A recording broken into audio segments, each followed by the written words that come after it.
Given the degrading trajectory of our security environment and the growing willingness of regimes to conduct high-harm operations, ASIO assesses there is a realistic possibility a foreign government will attempt to assassinate a perceived dissident in Australia.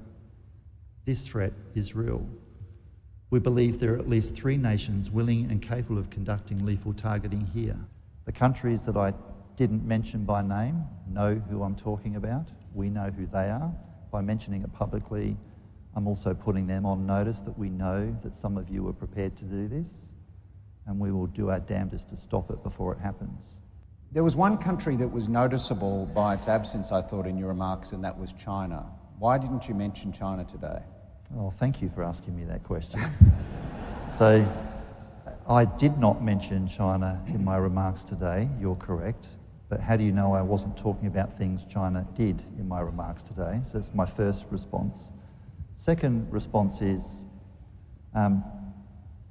we all spy on each other, but we don't conduct wholesale intellectual property theft. We don't actually interfere in political systems, and we don't undertake high harm activity.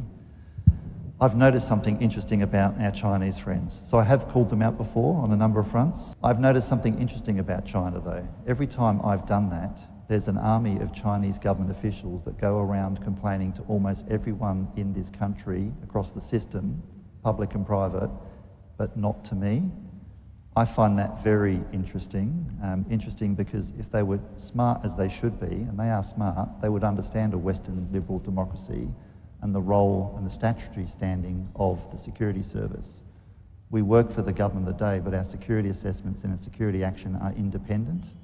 They clearly don't understand the system, because if they want to complain about ASIO doing its job and explaining the threats to the people we protect, including calling out China when we need to, it won't stop my resolve, it won't stop my officers from doing the job, and we'll continue to call them out when I need to.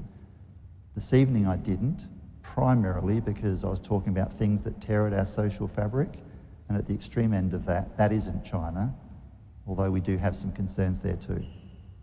You said that the Chinese don't complain to you, they're too scared to complain to you directly, but that doesn't mean that you don't speak to Chinese interlocutors, does it? And I'm referring to the media report that recently, I think it was this year, that you visited Beijing in 2023 to meet with your Chinese counterparts. Now, I don't think you've commented on that publicly.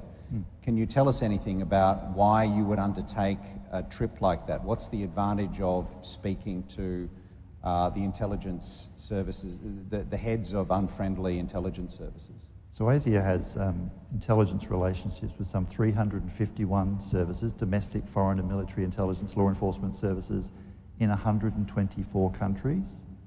Some of those are close mates, some of them are definitely not mates at all. Those relationships are incredibly important.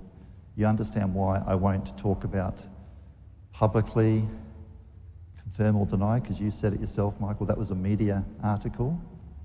I'll neither confirm nor deny, other than suggest, yes, I do have some serious conversations with even those services that represent a threat to this country. That intelligence channel is incredibly important.